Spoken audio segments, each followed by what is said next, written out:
الحمد لله نحمده ونستعينه ونستغفره ونؤمن به ونتوكل عليه ونعوذ بالله من شرور أنفسنا ومن سيئات أعمالنا من يهد الله فلا مضل له ومن يضلله فلا هادي له ونشهد أن لا إله إلا الله وحده لا شريك له ونشهد أن سيدنا ومولانا محمدا عبده ورسوله صلى الله عليه وعلى آله وأصحابه وبارك وسلم تسليما كثيرا أما بعد فأعوذ بالله من الشيطان الرجيم بسم الله الرحمن الرحيم اتل ما أوحي إليك من الكتاب وأقم الصلاة إن الصلاة تنهى عن الفحشاء والمنكر وقال النبي صلى الله عليه وسلم من ترك الصلاة متعمدا فقد كفر أو كما قال عليه الصلاة والسلام صدق الله العظيم وصدق رسوله النبي الكريم رب اشرح لي صدري ويسر لي أمري واحلل عقدة من لساني يفقه قولي۔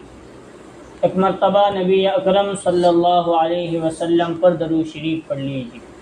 اللہم صلی علی محمد وعلی آل محمد کما صلیت علی ابراہیم وعلی آل ابراہیم انک حمید مجید۔ اللہم بارک علی محمد وعلی آل محمد کما بارکت علی ابراہیم وعلی آل ابراہیم انک حمید مجید۔ محترم بزرگوں اور عزیز دوستوں، اللہ تبارک و تعالیٰ کا احسان، اللہ کا فضل اور اللہ کا کرم ہے کہ اللہ تعالیٰ نے ہم تمام کو نماز جمعہ کے لیے مسجد اپنے گھر جلد سے جلد آنے کی توفیق نصیب فرمائی ہے۔ جو باتیں کہی جائے اللہ تعالیٰ ہم تمام کو ان پر عمل کرنے کی توفیق نصیب فرمائے۔ بزرگوں اور عزیزوں، اللہ تعالیٰ نے اپنے جتنے احکامات نازل فرمائے ہیں وہ حضرت جبریل علیہ السلام کے ذریعے رسول اللہ صلی اللہ علیہ وسلم تک بھیجے۔ مثلا قرآن مجید کا نزول کا مسئلہ ہے تو حضرت جبریل قرآن مجید اللہ تعالیٰ سے لوح محفوظ سے لا کر رسول اللہ صلی اللہ علیہ وسلم تک لایا کرتے تھے۔ روزے کا مسئلہ ہے، زکوٰۃ کا ہے، قربانی کا ہے، حج کا ہے، جتنے احکامات قرآن مجید میں بیان کیے گئے ہیں جو اللہ تعالیٰ نے نازل کیے، سب کے سب کن کے ذریعے نازل ہوئے؟ بولو، حضرت جبریل علیہ السلام کے ذریعے دنیا میں بھیجے گئے۔ لیکن ایک حکم ایسا ہے کہ اللہ تعالیٰ نے حضرت جبریل کا واسطہ اور سہارا نہیں لیا، بلکہ خود نبی صلی اللہ علیہ وسلم کو اپنے پاس بلا کر دیا۔ وہ کون سا حکم ہے؟ وہ حکم ہے نماز کا حکم۔ جب نماز دینے کی باری آئی تو اللہ تعالیٰ نے جبریل کو فرشتوں کے ذریعے بھیجا۔ مکہ میں حضرت ام ہانی رضی اللہ عنہا کے گھر رسول اللہ صلی اللہ علیہ وسلم آرام فرما رہے ہیں، جاؤ ان کو معراج کے لیے بلا کر لاؤ۔ حضرت جبریل حضرت میکائیل تشریف لائے۔ آپ صلی اللہ علیہ وسلم اس وقت کیا کر رہے تھے؟ آرام کر رہے تھے۔ اب سیدھا آ کر نبی صلی اللہ علیہ وسلم کو نیند سے جگائے تو نبی کی بے ادبی اور توہین، اس لیے حضرت جبریل آئے اور انتظار کرنے لگے نبی صلی اللہ علیہ وسلم کے بیدار ہونے کا۔ حضور آرام فرما رہے تھے تو حضرت جبریل اپنا پر رسول اللہ صلی اللہ علیہ وسلم کے پیر مبارک کو لگاتے تھے۔ بے ادبی بھی نہ ہو، ایک ساتھ اٹھائیں گے تو حضور کی نیند میں خلل آ جائے گی تو حضور ناراض، حضور کے ناراض ہونے کی وجہ سے کون ناراض؟ اللہ ناراض۔ اس لیے اٹھایا بھی نہیں، اپنا پر حضور کے پیروں پر ملتے تھے۔ گدگدی ہوئی ہے تو ایک نیند سے آہستہ آہستہ انسان بیدار ہونا شروع ہوتا ہے۔ تو حضور اس حالت میں بیدار ہوئے تو دیکھا ایک طرف حضرت جبریل ہے اور دوسری طرف حضرت میکائیل ہے۔ پوچھا کیا وجہ ہے، اس طرح آئے ہو اور مجھے جگایا بھی نہیں، کیا ماجرا ہے؟ تو حضرت جبریل نے فرمایا اے نبی صلی اللہ علیہ وسلم، اللہ تعالیٰ آپ کو معراج کے لیے آسمانوں کی بلندی پر بلا رہے ہیں۔ حضور صلی اللہ علیہ وسلم کو حضرت جبریل لے کر بیت المقدس پہنچے۔ بیت المقدس کہاں؟ فلسطین میں۔ وہاں پہنچے۔ حضور کے پہنچنے سے پہلے تمام انبیاء علیہم الصلاۃ والسلام جسموں کے ساتھ روحوں کے ساتھ صف بچھائے، صف لگائے ہوئے حضور کے آنے کا انتظار کر رہے۔ حضور جبریل علیہ الصلاۃ والسلام کے ساتھ تشریف لائے۔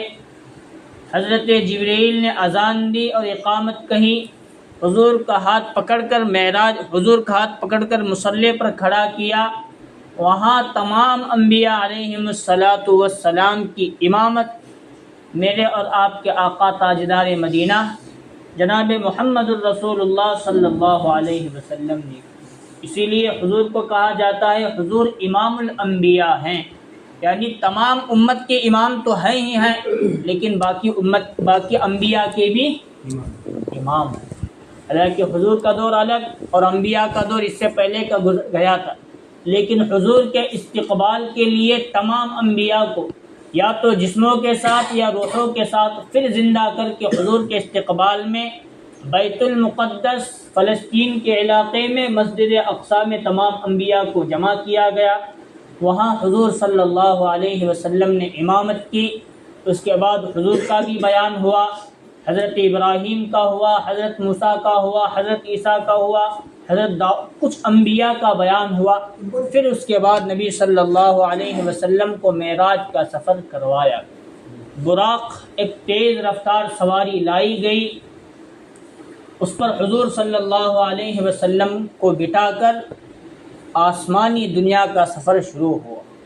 پہلے آسمان پر پہنچے، ایک نبی سے ملاقات، دوسرے پر پہنچے وہاں دوسرے پر ملاقات، تیسرے پر پہنچے وہاں ملاقات، چوتھے سلسلہ در سلسلہ آسمانوں پر چڑھتے گئے اور حضور صلی اللہ علیہ وسلم کی ملاقات وہاں بھی یکے بعد دیگرے ہر نبی کے ساتھ ہر آسمان پر ہوتی گئی۔ جب سدرۃ المنتہا بیری کا درخت آیا تو حضرت جبریل نے اپنے قدم روکے اور حضور صلی اللہ علیہ وسلم کو حکم ہوا آگے چلے جانے کا۔ حضور نے فرمایا جبریل زمین سے لے کر آسمانوں کی بلندی تک اور آسمانوں کی بلندی سے لے کر کہاں تک؟ سدرۃ المنتہا تک میرے ساتھ میرا سفر طے کیا، لیکن آگے بڑھنے سے انکار کر رہے ہو؟ تو حضرت جبریل نے جواب دیا اے نبی صلی اللہ علیہ وسلم، میری انتہا بس یہاں تک ہے، اس کے آگے میں بڑھ نہیں سکتا۔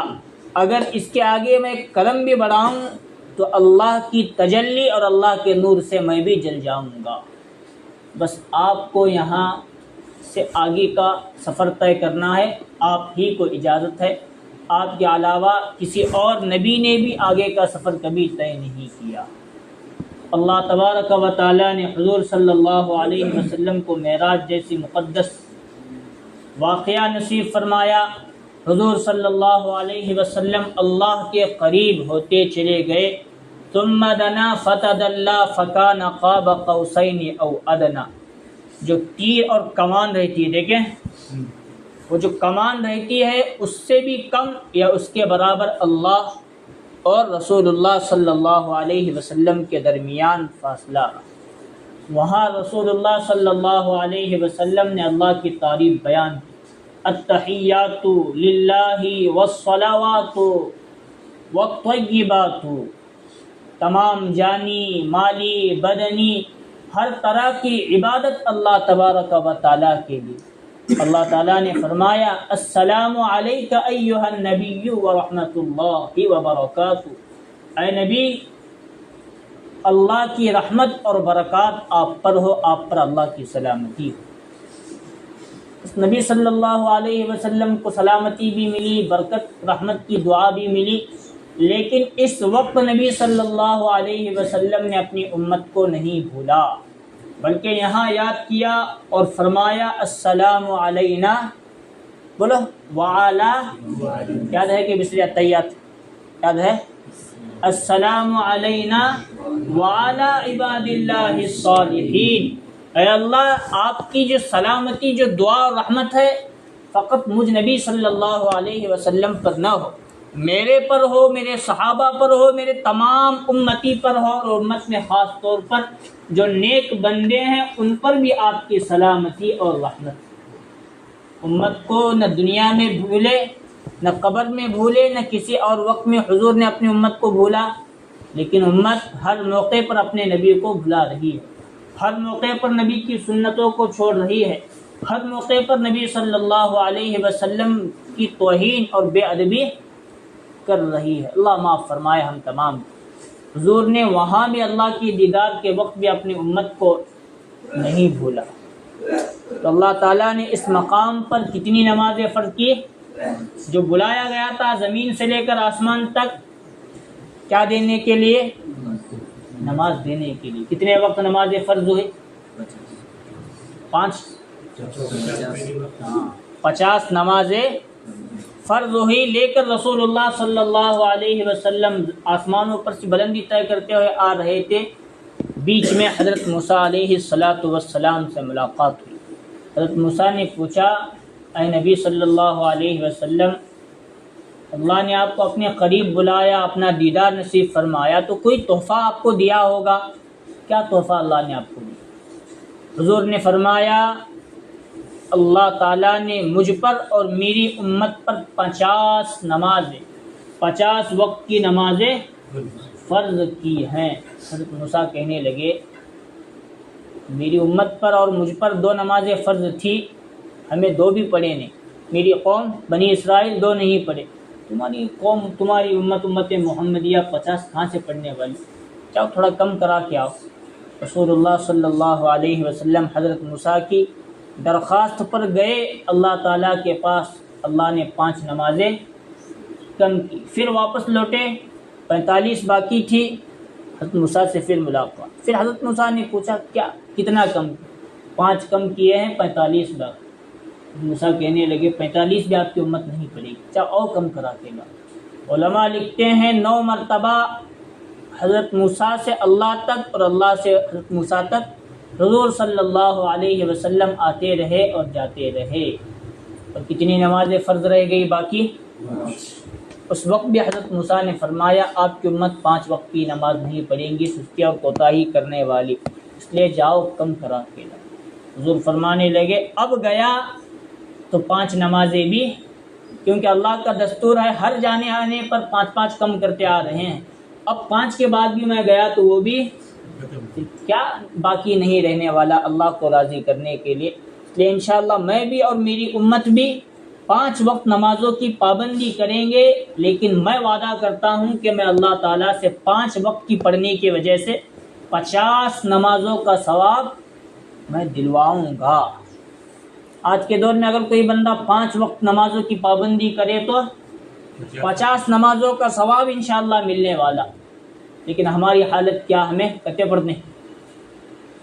5 پڑھتے ہیں، فجر پڑھے نہیں پڑھے، ظہر پڑھے تو اللہ پر احسان کرے، عصر کاما میں گئے، مغرب میں آئے 2-3 کووں کی ٹھونگ مارے پھر چلے گئے، عشاء میں تو کھا پی کر آرام سے اطمینان، اور صبح میں واپس سب گئے۔ یہ امت کی آج حالت ہوگی، اللہ معاف فرمائے۔ صحابہ کو جب معلوم ہوا کہ ہم پر نماز فرض بڑی خوشی مناتے تھے، صحابہ بڑے خوش ہو گئے، اللہ سے سیدھا مانگنے کا واسطہ اور وسیلہ ہمیں آج مل گیا ہے، اب ہم اللہ کو کسی وقت بھی راضی کر سکتے، اور صحابہ نے کر دکھایا۔ کوئی بڑا یا کوئی چھوٹا مسئلہ ہوتا، نماز پر وضو کرتے، 2 رکعت، یہ 5 وقت کی نمازیں پڑھتے، تہجد، اشراق، اوابین، چاشت بھی پڑھتے، 2 رکعت نفل نماز پڑھتے اور اللہ سے دعا مانگتے اے اللہ میرا یہ مسئلہ ہے، میرا یہ مسئلہ ہے، اللہ سے گڑ گڑا کر مانگتے۔ ابھی صحابہ کے ہاتھ ان کے چہروں پر بھی پھیرے نہیں جاتے تھے، اس سے پہلے صحابہ کی دعائیں قبول ہوتی تھی اور اللہ تعالیٰ وہ چیز انہیں نصیب فرمائے۔ ایسا ہو، اور آج امت مسلمہ نمازوں کو مکمل طور پر چھوڑ رہی ہے۔ حضور فرماتے ہیں من ترک الصلاۃ متعمدا فقد کفر، جو شخص جان بوجھ کر ایک نماز بھی چھوڑ دے وہ اسلام میں داخل نہیں ہوتا بلکہ وہ اسلام سے نکل کر کفر کے اندر داخل ہو جاتا۔ یعنی ایک نماز کا جان بوجھ کر چھوڑنا کافر ہو جانا ہے، مسلمان باقی نہیں رہنا، اللہ معاف کرے۔ اور جو بے نمازی ہوتا ہے اسے نہ اللہ پسند کرتے ہیں، نہ اللہ کے فرشتے پسند کرتے ہیں، نہ اللہ کے جو پرہیزگار متقی اولیاء بزرگان دین ہیں وہ بھی نہیں پسند کرتے۔ یہاں تک لکھا ہے کہ زمین بھی بے نمازی شخص کو پسند نہیں کرتی، اور زمین یہاں تک پسند نہیں کرتی کہ بے نمازی شخص میرے اندر دفن ہو۔ ایک واقعہ اگرچہ ضعیف ہے، حضرت عمر رضی اللہ عنہ کے دور میں ایک گڑیا کا تیل زمین پر گرا۔ واقعہ ضعیف ہے لیکن عبرت ہے اس کے اندر۔ تیل گرا، حضرت عمر کا دور تھا، انصاف والا دور تھا، کسی پر ذرہ برابر بھی ظلم نہیں، اور حضرت عمر کی حکومت زمین پر بھی چلتی تھی اور دریاؤں پر بھی چلا کر، ہر چیز پر حضرت عمر کی حکومت موجود تھی، انصاف تھا، اس وجہ سے اللہ نے وہ طاقت اور وہ رعب رکھا تھا۔ بڑے بڑے نامور بادشاہ حضرت عمر کے نام سے کاپا کرتے۔ زمین پر تیل بڑھیا کا گرا، وہ بوڑھی حضرت عمر کے دربار میں آئی اور کہنے لگی عمر تمہارا دور ہے، تم امیر المؤمنین اور خلیفۃ المسلمین ہو، اور میرا تیل زمین پر گر گیا ہے، مجھے میرا تیل واپس دو۔ حضرت عمر نے کہا مال غنیمت سے، بیت المال سے ان کو پیسہ دو، یا پیسے سے تیل لے کر جو ضرورت ہے وہ پورا کرے گی۔ بڑھیا نے کہا عمر میں بیت المال کا پیسہ وہاں سے تیل نہیں چاہتی، جو تیل زمین کے اندر گرا ہے مجھے میرا وہی تیل میرے ہی پیسوں کا چاہیے، بیت المال سے مجھے نہیں چاہیے۔ عمر بھی سمجھے یہ بڑھیا، اس کا بھی ایمان بنا ہے، ایک پرچہ لکھا، پرچہ لیا، اس پر کچھ تحریر لکھی، لپیٹ کر دیا، اور بڑھیا سے کہا جس جگہ تمہارا تیل گرا ہے وہاں جا کر میری اس تحریر کو، میرے اس پرچے کو رکھو۔ وہ بڑھیا لے کر گئی، وہاں رکھی، جیسے پانی کا چشمہ زمین سے ابل پڑتا ہے، تیل اس جگہ سے ابلنے لگا، اور بڑھیا کا جتنا تیل وہاں گرا تھا سب کا سب بڑھیا نے اٹھا لیا۔ جب پرچی کھول کے دیکھی تو اس پر لکھا تھا اے زمین میں عمر بن خطاب حکم دے رہا ہوں، اگر اس بڑھیا کا تیل تو آج واپس کی تو ٹھیک، ورنہ میں تجھ میں بے نمازی شخص کو دفن کروں گا۔ زمین کس بات سے ڈر گئی؟ میرے اندر بے نمازی دفن نہ ہو جائے اس وجہ سے۔ اور بے نمازی پر عذاب قبر کتنا ہوتا ہے وہ سب ہمارے سامنے واقعات، آج تو سوشل میڈیا کا دور ہے، کہیں نہ کہیں اللہ تعالی ہمیں وہ عذاب بتاتے ہیں۔ اللہ ہم تمام کو معاف فرمائے۔ نماز فرض ہے، یعنی پڑھنا بہت ضروری، اور رسول اللہ صلی اللہ علیہ وسلم کی آنکھوں کی ٹھنڈک نماز ہے، اس لیے نمازوں کو 5 وقت پابندی کے ساتھ ادا کرنا یہ بہت ضروری۔ اور جو بندہ 5 وقت نمازوں کا اہتمام کرتا ہے تو اللہ تبارک و تعالیٰ 5 طرح کے انعام اکرام انہیں نصیب فرماتے ہیں۔ ایک تو یہ روزی کا مسئلہ اللہ ہٹا دیتے ہیں۔ ہم سمجھتے ہیں کام کو گئے تو روزی ملنے والی، نہیں، نمازوں کی پابندی کری تو روزی۔ دوسرا عذاب قبر اگر ہو بھی تو نماز پڑھنے کی وجہ سے اللہ تعالیٰ ہٹا دیتے ہیں۔ اور تیسرا کیا؟ پل صراط پر بجلی سے، حالانکہ وہ مسئلہ بڑا ڈینجر مسئلہ، وہاں بھی اللہ تعالیٰ آسانی کے ساتھ معاملہ فرما دیتے ہیں۔ چوتھی چیز سیدھے ہاتھ میں کل قیامت کے دن اللہ تعالیٰ نامہ اعمال دیں گے، اور جس کے ہاتھ میں نامہ اعمال سیدھے ہاتھ میں آیا مطلب وہ جنتی شخص ہے۔ اور 5ویں چیز کیا ہے؟